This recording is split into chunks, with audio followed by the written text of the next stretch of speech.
سلام ቤተሰብ ከመይ ኣለኹም ሎማዓንቲ እውን ብሕቶኹም መሰረት ካልኣይ ክፋል ሒዘልኩም መጺእ ኣለኹ ንስኹምን ከምቲ ዝተለመደ ላይክ ጌርኩም ጀምርዎ ኣብ ቀዳማይ ክፋል ከም ዝረኣናዮ እቲ ኣቦ ናብ ገዛ ተመሊሱ ዝገበሮ ነገር እንትናገር ራን ዋላ እኳ ደስ እንተበላ ስለዚ ኣመነታ ግን ብጽቢሒቱ ትረኽባ እሞ ዝተሓብአ ሓሳብ ኣለክ እዩ ስቂልክ እዚ ውሳነ ኣይወሰድክን ካብዚ ንሓር ካብ ህይወት ክወፅእ እየ ዝደለኽዮ ክትገብር ትኽእል ኢኽ ምስ በለታ ካብ ህይወተይ ክትወፅእ እንተደሊኽ ደኣ ሕጂ ክደፍለይ ትብላ ንሳ ድማ ብሓንሳብ ከምኡ ክገብር ኣይኽእልን ዘለና ዓቕሚ ኩሉ ተጠቂመ ከም ዘጽንሖ እርግጸኛ እየ ትብላ እሞ ኣቕሓ ኩሉ ትእክብ ዝነበርዋ ካርታትን ብጽሒታን ገዲፋቶ እንትኸይድ እታ ዘዕቤታ ኣዲኣ ትበኪ ራን ከዓ ንዓኣ ዘለዋ ጽሊእ እናወሰኸ ይኸይድ እሞ ኣብ ስራሕ ቦታኣ ክትሕትሞ ዝነበረ መጽሓፍ ፋይሉ ትሰርቃ ክትወፅእ ከለው እናተደናበረት ስለ ዝነበረት ይወድቃ እሞ በቲ ሒዛቶ ዝነበረት ፖስተር ሸፊና ተልዕሎ እዚ ዘይፈለጠት ዋን ድማ እቲ ጎደሎ ፋይል ንክሕተም ትልእኾ ራን እውን እቲ ፋይል ኣብ ርሑቕ ቦታ ወሲዳ ትደርብዮ እቲ መጽሓፍ ምስ ወፅእ ዝጎደሉ ገጻት ከም ዘለዎ ይፍለጥ እሞ ካልኣይ እቶም ዝተሓተሙ መጽሓፍቲ ተኣኪቦም ይውገዱ በዚ ምኽንያት እቲ ትካል ናብ ሓያል ችግር ውሽጢ ይኣቲ ኣቦኣ እውን ንሆይ ተሓታቲ ይገብሮ እሞ ደሞዝ ንክቑረጽ ይእዝዝ ንዋን እውን ብጥፍኣታ ይቐጽዓ ንሳ ግን ሙሉእ ንሙሉእ እቲ ጥፍኣት ናታ ስለ ዝኾነ ንዓኣ ጥራይ ንክቐጽዓ ከተናግሮ ትኸይድ ሆይ እውን ከምዚ ዓይነት ስሕተት ከም ዘይትሰርሕ ርግጸኛ ስለ ዝኾነ እቲ ነገር ክምርምር ይጅምር ኣብቲ ካሜራ ዝተቐረጸ ምስ ረኣየ ራን ከም ዝኾነት ይርድኦ ሽዑ ከዓ ኣዲኡ ትድውለሉ እሞ ንክመጽእ ትነግሮ ንራን እውን ትጽዋዕ እሞ ሰበይቲ ወደክ ትኾነ እንተደሊኺ ዝበልኹ ክንክትገብር ተሰማሚዕኺ ኢኺ ኣነ ብቲ ሕጃ ምልቃሕ እየ ዝሰርሕ ሕጂ ድማ ዕድኦም ክስር ዘሎም ዝደልዩ ሰባት ስለ ዝመጹ ንምንታይ ንስኺ ዘይተናግርዮም ትብላ እሞ ራን እውን ናይቶም ሰባት ኩነታት ዋላ እኳ ካብ ልባ እንተሕዘና ክትገብር ዋላ እኳ ኣይትድለ ሆይ ንምርካብ ኢላ ግን ነቶም ሰባት ከተመናጭቖም ትጅምር ሽዑ ሆይ ይመጽእ እሞ ዝተፈጥረ እንትርኢ ኣቦ እዚ ሞት ነታ ገንዘብ ዝትፈቱ ኣዲኡ ንምሕላይ ኢሉ ከም ዝኾነ ስለ ዝተረድአ ኣዝዩ ይሓዝን ኣዲኡ ከዓ በል ንመርዓ ተዳሎ ንዓኻ ዝትኸውን ጽብቕቲ ሰበይቲ ረኺበልካ እንትብሎ መልሲ ከይሃባ ስቕ ኢሉ ይወፅእ ብጽቢሒቱ እውን ንኹሎም ኣኪቡ እቲ መጽሓፍ ንክበላሸ ዝገበረ ሰብ ብካሜራ ቀዳሕ ሒዘየ እየ ግን ባዕሉ ብፍቓዱ ወፂኡ ይቕሬታ ክሓትት ዕድል ሂበየ እንትብል ራን እውን እቲ ቀዳሕ ንምጥፋእ ፈተነ እንትጅምር ኣቡኡ እንከላ ይሕዛ ንስኺ ከም ዝኾንክ ፈሊጦየ እየ ሕጂ ይቕሬታ ዝተሓትሉ ግዜ ዝበጽሐ ኣይመስለክን እንትብላ ኣነ ደኣ ይቕሬታ ኣይሓትን ንምንታይ ንዓይ ዝግባእ ነገር ኩሉ ተወሲዱ ብስቓይ ዝዓበኹ ኣነ እንከለኹ ኩሉ ሰብ ንዋን ዝሓዝን ትብሎ ዋን እቲ ኣነ ዘሕለፍክዎ ስቓይ ብንእሽትኡ ክትርእዮ ይደሊ እየ እንትብሎ ስለ ዘሕለፈቶ እናሓሰበ ስለ ዘሕዝነቶ ስቕ ይብላ ብጽቢዒት ንሱ ኮነ ዋን ስራሕ መልቀቕ ደብዳቤ የእትዩ ንሱ እውን ንብሕታ ይጽዋዓ እሞ ጥፍኣት ኣጥፊእኺ ምምላጥ ዝጠቕመኪ ድዩ መሲሉኪ ዝገበርክዮ ነገር ክትካፈጥዮ ኣለኪ ኢሉ ይቁጣዓ ዋን እውን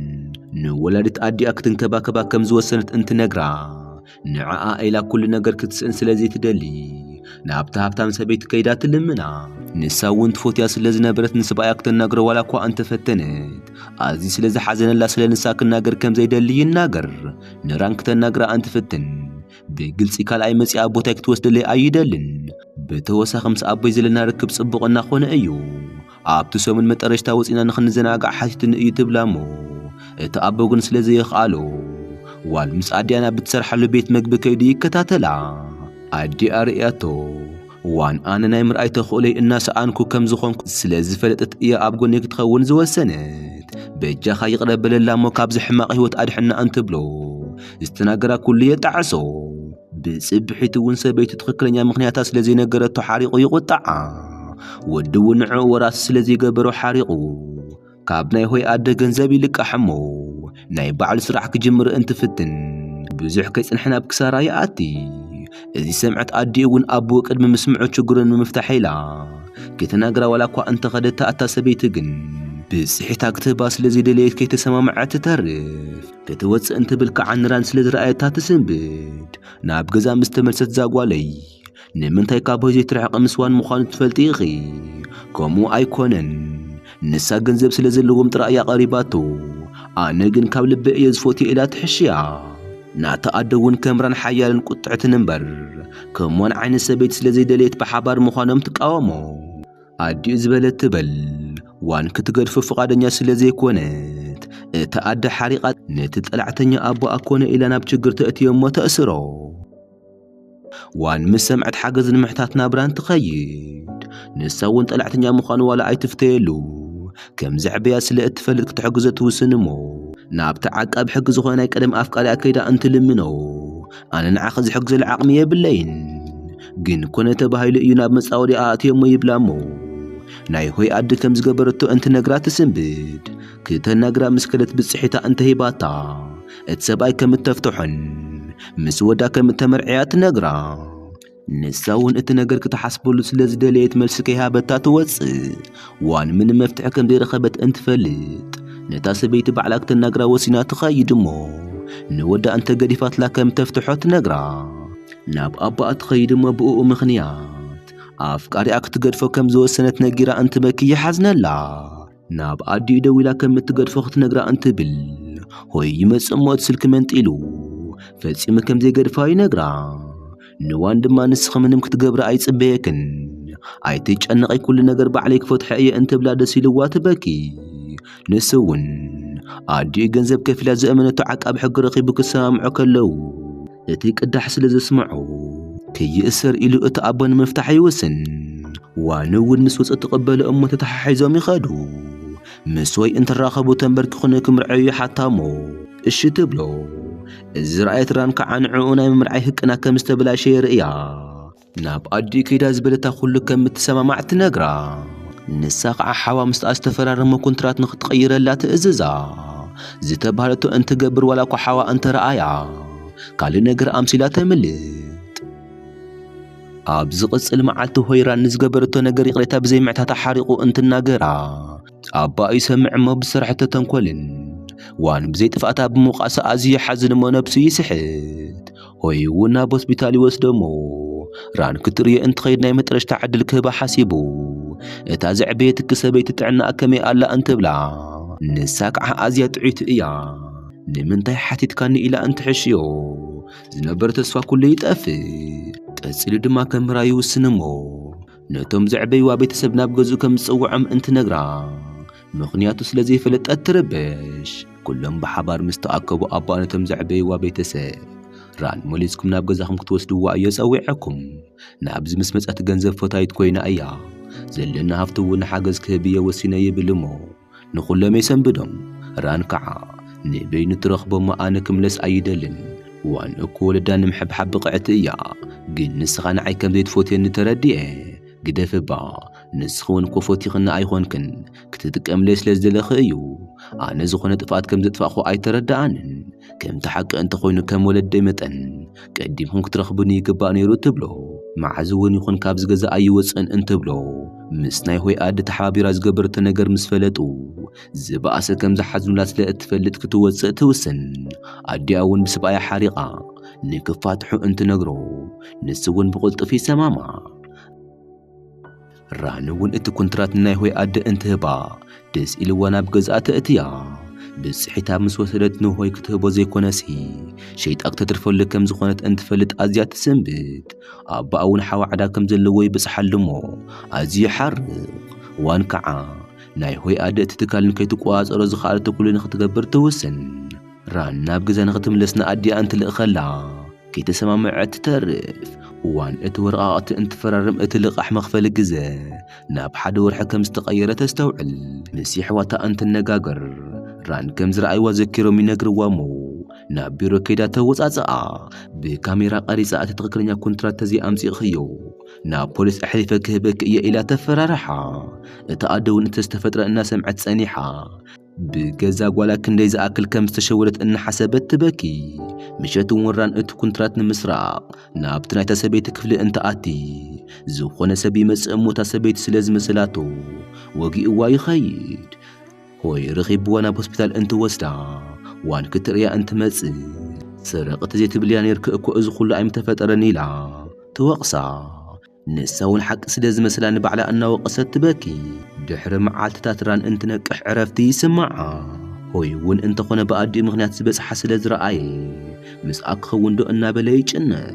ቤተሰባ እንትመጽ ብዝገበርተ ነገር ተጣዒሳ ክትርእዮም ዋላ እኳ ኣይትድለ ኣዲኣ ግን ዘይረብሕ ነገር ኢላ ንባዕና ብችግር ውሽጢ ብምእታያ ተቆጣዓሞ ይቕረ ከም ዝገበረትላ ትነግራ ግልጽላ ንሆይ እንትርእዮ ግን ንኹሉ ነገር ምኽንያት ኮይኑ ስለዝተሰማዕ ኣብ ጽፍዒት ሃሪማ ተውፅኦ ንሱ እውን ትኽክል ምዃና ስለዝገመተ ምስዋን ይፈላለ እቲ ኮንትራት እውን ኣብቲ ዝትፈትዮ ኣልበም ኣእትዩ ይሰናበታ ንሳ ግን ኣዝያ ሓዚና ስለዝነበረት ናብ ገዛ እንትኣቲ እቲ ኣልበም ኣብ ከክንዲ ምኽፋት እናበኸየት ትጸንሕ ንሱ እውን ናብ ኣዲኡ ይኸይድ እሞ ኣብ ስርሓ ከም ዝሕግዛ ዋላ እኳ እንተ ነገራ ስለዘይኣመነቶ ንክከታተልዎ ሰብ ትምድበሉ ዘዕበየታ ኣዲኣ እውን ናይ ራን ምጉዳእ እንትሰምዕ ክትሪኣ ስለዝኸደት ራን ናይ ጥፋተኛ ስምዒታ ምቁጻር ኣቢዋ ትበኪ እታ ኣደ ደስ ክብላ ኢላ እናተንከባኸበታ ትጸንሕ እሞ እናደረፈት ላዋን እውን ትመጽእ እሞ ንሳ እውን ዝገበርታ ኩሉ ረሲዓ ንዓኣ ፍታሕ ንምባል ንሳ እውን ሓቢራታ ትደርፍ ራን እውን ካብዚ ንድሓር ኣደ ክትኸውን ከም ዘይትኽእል እንትሰምዕ ኩሉ ግዜ ሕማቕ ነገራት ንዓኣ ጥራይ ከም ዝገብራ እናሓሰበት ኣምሪራ ትበኪ ጥንስቲ ክትርኢ ከላ ንሳ እውን ኣደ ናይ ምዃን ድሌት ስለዝነበራ ኣማራጽ እንተሃልየ ንምንጋር ናብቲ ዶክተር እንትኸይድ እታ ሰበይቲ ዝሃቦቶ ገንዘብ እናመለሰላ ዝበለትን ነገር ክገብር ኣይኸኣልኩን ካልእ ተንኰል ከይተሓስብ ኢለ እየ ዝተሰማማዕኹ ሕጂ እውን ኣደ ክትኾን ትኽእል ኢኺ እንትብላ ዋላ እኳ ደስ እንተበላ ናታ ሰበይቲ ክሕደት ግን ኣዝዩ ሕርቓ ክትረኽባ እንትኸይድ ኣዲኣ ሪኣታ ትኽተላ እሞ ናብኡ ምስ በጽሐት ንምንታይ ኣብ ልዕሊ እዚ ጌርኪ ኣሚነኪ እየ ነይረ ብኣየ ምኽንያት ክትወልዲ ከም ዘይትኽእል ምስ ሰምዐ ጥራይ እዩ ወደይ ክምርዐኪ ዝኽእል ትብላ ብተወሳኺ ድማ ሙሉእ ሃፍተይ ከውርሰኩም እየ ምንም ኣይትጨነቕ እንትብላ ኣዲኣ ትሰምዕ እሞ ኣዝያ ትሓርኽ ራን ሓቢራታ ክትኸይድ ዋላ እኳ እንተሓተተታ ከም ትጸንሕ ትነግራ ንሳ ምስ ወጸት እታ ሰበይቲ ተኸቲላ ናብቲ ክፍሊ ውሽጢ እንትኣቲ ዘይርዋ ትወድእ ምስ ነቕሐት ንባዕላ ኣብቲ ክላስ ንሱ ትረኽቦ ሆይ እቲ ኮንትራት ከም ዝሰረቖም እንትናገሩ ትሰምዕ እሞ ዝሓስብዎ ተንኰል እውን ትነግሮ ንሱ ከዓ እቲ ኮንትራት ንኣቦኣ ይህቦ እሞ ኣደየ ንዝገበረቶ ኩሉ ይቕርታ ክሓተኩም ይደሊ ንራን ስለ ዝሓግዘቶ ናይ ምስጋና መልእኽቲ እንትልእኸላ ዝጸንሐቶ ዕላማ ከም ዝሰኻዕት ሓሲባ ኣቑሑታ ሒዛ ትወፅእ ዋን ከዓ ሆይ እቲ ኮንትራት ከም ዝሃባ እንትርኢ ንዓኣ ሓሲቡ ከም ዝተፈለያ ስለ ዝፈለጠት ትበኪ ናብ ገዝኡ ከይዳ ሓቐፍ ኣቢላ ካልኣይ ሓቢርና ክንኸውን ይደሊ እየ እንትብሎ ኣይንኽእልን ካብዚ ንድሓር ንስኺ ኮነ ራን ብኣየ ምኽንያት ክትጉዳእ ክገብር ኣይኽእልን ግዜ ብዝኸደ ቁፅሪ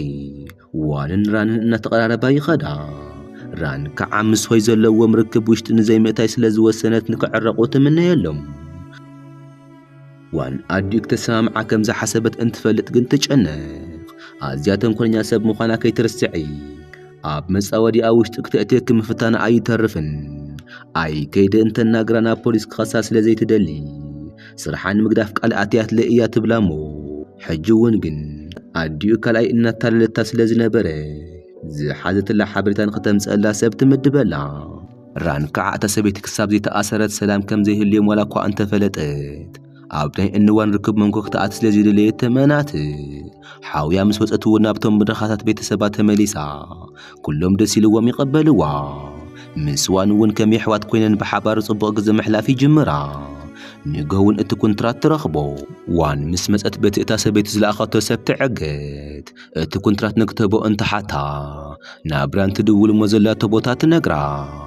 ንሳ እውን ሰብ ሒዛ ትኸይድ እሞ ዋላ እናቐንዝያ ናብቲ ቦታ ከይዳ ተትርፋ ሆይ እቲ ዝተፈጥረ እንትሰምዕ ንኣዲኡ ወሲዱ ዋላ እኳ ንፖሊስ እንትሃባ ዋን ግን ሆይ ክጉዳእ ስለዘይትደሊ ንሳ ከም ዘይዕገተታ ተናጊራ ተትርፋ ኮይኑ ግን ናይ ራን ኣደ ይቕረ ክትብለላ ስለ ዘይከኣለት ራን ዝሃበታ ኮንትራት ተጠቂማ ከም ትትሕዛ ትውስን ዋን እውን ንኣዲኡ እናተንከባኸበት ክትፎትያ ንምግባር ክትፍትን ትጅምር ኮይኑ ግን እታ ሰበይቲ ኩሉ ፈተና ከይተቐበለታ ትተርፍ ካልኣይ ንራን ፀዊዓ ክትተሓባበራ ንምግባር እንትፍትን ራን ግን ከተሰማምዐ ትተርፍ እሞ ምሸት እውን እታ ተስፋ ዘይቆርፀት ዋና ብክፍላ ከይዳ እንትሓቕፋ እታ ሰበይቲ ልባ ክርህርህ ይጅምር ኣብ ዝቕፅል መዓልቲ ግን እታ ሃፍታም ሰበይቲ ሓበሬታ ንፖሊስ ስለዝሃበት ትእሰር ናብቲ ዝትፈልጦ ዓቃቢ ሕጊ ደው ኢላ ንከልቅቓ እንትሓቶ ሆይ ይሰምዓ እሞ ኣዝዩ ይሓዝን ብዙሕ ከይጸንሐ ግን ሃፍታ ኩሉ ዝሓበቱሉ ገዛ ሙሉእ ንሙሉእ ከም ዝወደመ ኣብ ዜና ትርኢ እሞ ተስፋ ትቖርጽ ኣብ ቤት ማእሰርቲ እውን 1 ዓመት ሙሉእ ትጸንሕ ዋንን ራንን እውን ብሓባር ምስርሐን ይቐጽላ እታ ኣቦ እቲ ትካል ካልኣይ ዋላ ንዋን ይሃባ ራን ደስ ኢልዋ ትቕበሎ ንዋን ከዓ ኣዝዩ ደስ ኢልኒ እዩ ኣነ እውን ንባዕለይ ኣመሓይሸ ጽቡቕ ሰብ ክኸውን ስለ ዝሓገዝክኒ ኣዝየ እየ ዘመስግን ናይ ሆይ ኣደ ክትፍታሕ ከላ ዋን ተቐበላ እሞ ልክዕ ከም ኣዲኣ ትንከባኸባ ኣብ መጨረሽታ እውን ክምርዓይ ትፈቕደሎም እሞ ዋን ብክልቲኦም ኣቦታታ ተዓጅባ ናብቲ መድረኽ ትወፅእ ራን እውን እንተኾነት ኩሉ ግዜ ኣብ ጎና ይኾን ምስ ዝነበረ ዓርካ ናብ ፍቕሪ ተኣቲ ናይ ዋን ኣደ ድሕሪ ግዜ ከይድ ናይ ምርኣይ ክልተ ዋላ እኳ እንተሰኣነት ክልቲአን ደቂ ኣብ ጎና ስለ ዝኾና ግን ደስ ዝብል ህይወታ ምንባራ እንትቐጽል እናርአየና ታሪኽና እውን ይወዳእ